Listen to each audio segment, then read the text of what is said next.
آتم تائی کی بیٹی قیدی ہو کے آئی ہے. جب اس کے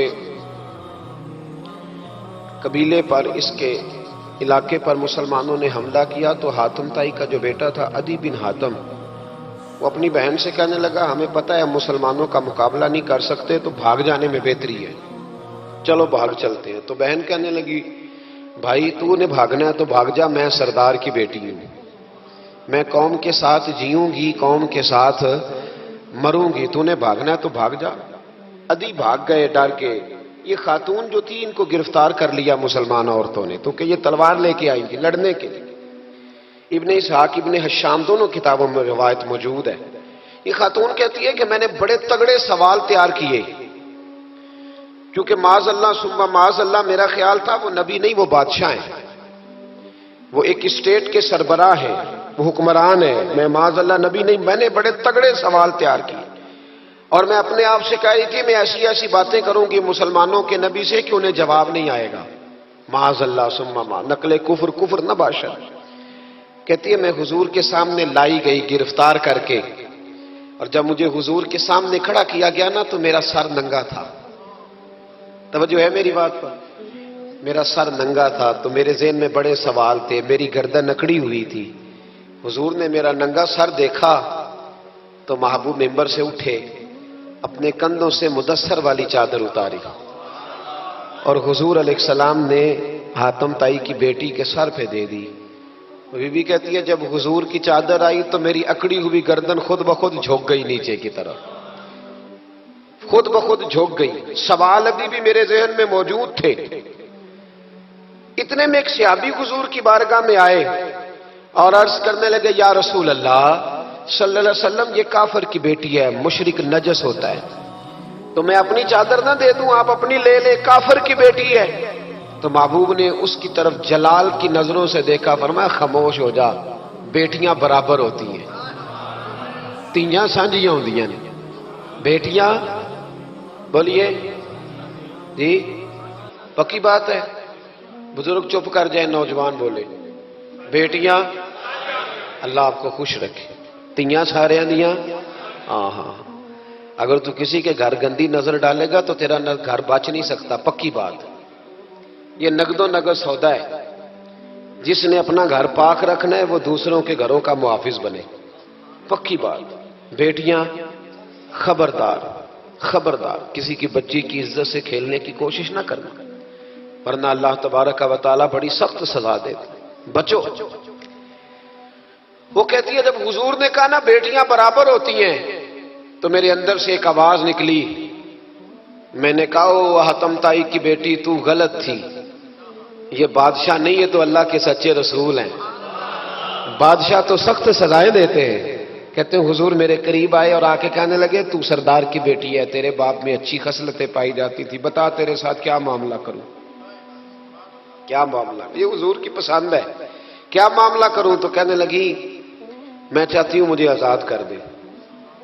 کہتی مجھے امید نہیں تھی. حضور کہیں گے ٹھہر جا، بیٹھ جا، بات کرتے ہیں، مشاورت ہوتی ہے، پھر اس کے بعد کوئی فیصلہ ہوتا ہے. کہا آزاد کر دو.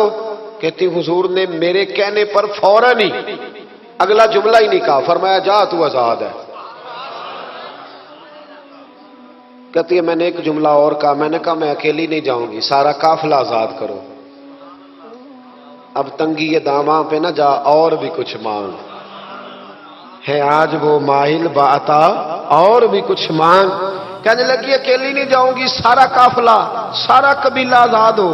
حضور نے فرمایا تو پتہ نہیں کیا سوچ رہی ہے، تو جہاں آئی ہے وہاں سے خالی جاتا ہی کوئی نہیں، سارا قافلہ. حضور نے فرمایا بھی اس کے قبیلے کو کھانا وانا کھلاؤ اور سارے ہی آزاد کر دو. واپس گھر گئی تو اپنے باپ کو، اپنے بھائی کو بلایا، بلا کے کہنے لگی بھائی وہ بادشاہ نہیں وہ نبی ہے، بادشاہ نہیں وہ. اب تو جن کو فقیر ہونا چاہیے تھا وہ بھی بادشاہ بن گئے. بادشاہ سلامت. کہنے لگی میں دیکھ کے آئی ہوں جو بادشاہ نہیں نبی ہے. تو عدی کہنے لگا میں عورتوں کی باتوں پہ یقین نہیں کرتا، میں خود جا کے دیکھوں گا. میں نے کہا غریبی میرے نبی کی پسند ہے. حضور نے اللہ سے غریبی مانگ کے لی ہے. کہا یا اللہ مجھے زیادہ پیسے نہ دینا، ایک وقت کی روٹی دینا. اور حضور فرماتے رب نے اختیار دیا ہے، اگر میں چاہوں تو احد پہاڑ سونے کا بن جائے اور میرے ساتھ چلا کرے، پر میں نے اللہ سے زیادہ دولت مانگی۔ او بھائی دولت بڑی پیاری ہوتی تو سب سے زیادہ میرے نبی کی تجوریوں میں ہوتی۔ حضور نے دولت بانٹی ضرور ہے، لیکن حضور نے اس سے پیار کہ یاد رکھے ہم تو پاگل ہو گئے پیسوں کے پیچھے بھاگ بھاگ۔ جو سڑک پہ ادھر جا رہا ہے وہ پیسے دینے جا رہا ہے، جو ادھر جا رہا ہے وہ لینے جا رہا ہے۔ پیسے کا ہی چکر ہے، سارا پیسے کا ہی چکر ہے۔ کہتے ہیں میں مدینے آیا تو میں نے نبی پاک علیہ السلام کو غلاموں کے ساتھ کچی زمین پہ بیٹھے دیکھا، اور غلام بھی کون؟ ایک طرف حضرت بلال حبشی بیٹھے اور دوسری جانب حضرت عمار بن یاسر بیٹھے۔ کہتے ہیں حضور بیچ بیٹھے، کھانا کھایا جا رہا ہے، اور حیران میں اس وقت ہوا جب اسی پلیٹ سے نبی پاک بھی کھا رہے ہیں اور بلال حبشی بھی کھا رہے ہیں ساتھ بیٹھ کے حضور نے۔ ادھی کہتے ہیں میرے دل پہ چوٹ لگی، میں نے کہا نہیں یار، یہ بادشاہ نہیں، یہ بادشاہ جو اس طرح غریبوں کے بیچ بیٹھ کے روٹی کھائے۔ ہمارے تو بادشاہ غریبوں کے حق میں تقریر کرتے ہیں نا۔ ویسے ان سے پوچھو کہ اس گاؤں سے ڈنگے کا کرایہ کتنا ہے، اور پھر ڈنگے سے لالے موسے کا کتنا ہے، ان کو کوئی پتہ نہیں۔ ان چودھریوں کو بچوں کو کھڑے کر کے پوچھو کبھی چنے کی دال کا بھاؤ کیا ہے، کدی آندھی ہو تو پتا ہوگا نا، ان کو کیا پتا؟ ان کے گھر میں تو آ جاتی، اللہ جانے کہاں سے آتی ہے، ہم بدگمانی نہیں کرتے۔ لیکن حضور ایک پلیٹ میں کھانا کھا رہے۔ ادھی کہتا میں سمجھ گیا یہ بادشاہ نہیں۔ پھر میرے دل میں شیطان نے وسوسہ ڈالا، میں نے کہا مسجد کچیا ہو سکتا ہے، مکان بڑا پکا ہو، بنگلہ بڑا عالی شان ہو۔ حضور کی عادت مبارکہ تھی جب کوئی مہمان آتا تھا تو یا مسجد میں اصحاب صفہ کے ساتھ رکھتے تھے یا کسی صحابی کو دے دیتے تھے، وہ اپنے گھر لے جاتے تھے۔ ادھی کہتے ہیں میں نے جب سلام کلام کیا نا، دل میں خیال تھا کہ گھر بڑا عالی شان ہوگا، تو محبوب فرمانے لگے میرے دل میں خیال ہے۔ دیکھیے میرے نبی کو اللہ نے کتنا علم غیب عطا فرمایا ہے۔ کہتے ہیں میرے دل میں خیال ہے۔ مصطفیٰ کریم فرمانے لگے یار تو یہاں نہ بیٹھ، چل میں تجھے گھر لے چلتا ہوں۔ خیال آیا مسلمان نیک و بد پہچان جاتے ہیں، اور محمد آدمی کے دل کی باتیں جان جاتے ہیں صلی اللہ۔ ادی بن حاتم کہتے ہیں حضور مجھے لے کے چلے۔ جب نبی پاک گھر کی طرف لے کے چلے تو رستے میں ایک بوڑھی اماں مل گئی، پھٹے پرانے کپڑے، کہنے لگی یا رسول اللہ میں آپ کی طرف ہی جا رہی تھی، ضروری کام ہے۔ تو حضور نے فرمایا چل تو جا رہی تھی، میں خود جو آ گیا ہوں۔ ادی کہتے ہیں چوک میں اس بوڑھی نے حضور کو کھڑا کر لیا۔ کبھی دیکھا آپ نے اپنا وزیر چوک میں کھڑا؟ آپ کو اسی ایم پی اے کدی نہیں دیکھا، وزیر تو دور رہ گیا۔ چوک میں کھڑا کر لیا نبی پاک صلی اللہ علیہ وسلم، اور وہ بی بی اپنے دکھڑے سنانے لگی۔ کہتے قربان جاؤں وہ دیر تک باتیں کرتی رہی اور نبی پاک سنتے رہے۔ ادھی کہتے ہیں میرے دل پہ دوسری چوٹ لگی، میں نے کہا جو اس طرح غریبی سے پیار کرے وہ بادشاہ نہیں، وہ اللہ کے سچے رسول ہیں۔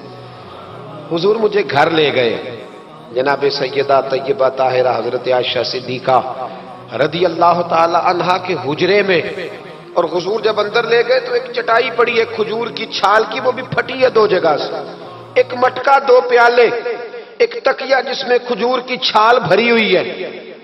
کہتے حضور مجھے لے گئے، میں نے محبوب کا وہ مکان جنت نشان، میں نے وہ مکان دیکھا جہاں حضرت جبریل حاضری دینے آیا کرتے، میں نے وہ مکان دیکھا جس کے دروازے پہ 70 ہزار فرشتے ڈیوٹی کرتے، میں نے وہ مکان دیکھا۔ کہتے میں حیران ہو گیا۔ حضور مجھے بٹھا کے گئے دوسرے کمرے میں، اور وہاں سے حضور سرکہ لائے، کھجوریں لائے، تھوڑا سا کھانا لائے، کہتے میرے سامنے رکھا۔ اب میں نے اس کھانے کی سادگی کو بھی دیکھا، لگے جو مزدور شاہ ایسا، نہ دھن نہ دولت سربراہ ایسا، فلک نشیں کا زمین پہ گھر ہے، میرا پیغمبر عظیم تر ہے۔ کہتے حضور صلی اللہ علیہ وسلم نے کھانا دیا تو حضور کی وہ سادگی، ادھر دیکھیں اس بندے میں سادگی نہیں نہ ہوتی، اس میں اپنائیت نہیں ہوتی۔ آپ کو سمجھ آئے تب بھی ٹھیک ہے، نہ آئے تب بھی ٹھیک ہے، پر میں آپ کو بڑی بات سمجھا رہا ہوں۔ جس میں سادگی نہیں ہوتی اس میں اپنائیت، وہ تو دیکھتا ہے کہ اس کے کپڑے اس قابل ہے کہ نہیں، میرے سینے سے لگ بھی سکتا ہے کہ نہیں، اس میں اپنائیت۔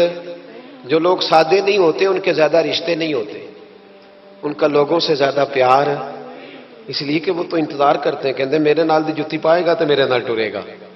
جو سادے ہوتے نا، سادے جو لوگ غریب پرور ہوتے، ان کے رشتے بڑے پیار بڑا محبتیں بڑی زمانہ ان سے بڑا وابستہ ہو جاتا ہے، اس لیے کہ وہ لوگوں کے قریب آ جاتا ہے، وہ نیچے اتر کر لوگوں سے ملتے گلتے، وہ یہ نہیں دیکھتے میرا قد کتنا بڑا ہے، وہ یہ دیکھتے ہیں یار سامنے والے کا پیار مجھ سے کتنا ہے۔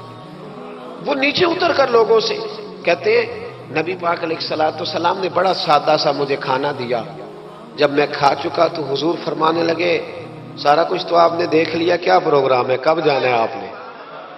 دیکھ لیا سارا کچھ، اگلا پروگرام بنائے۔ تو ادی کہتے ہیں میں دور بیٹھا تھا، میں اٹھ کے قریب آ گیا، میں نے کہا محبوبہ اب کہاں جانا ہے، مجھے کلمہ پڑھائیں، میں مسلمان ہونا چاہتا ہوں۔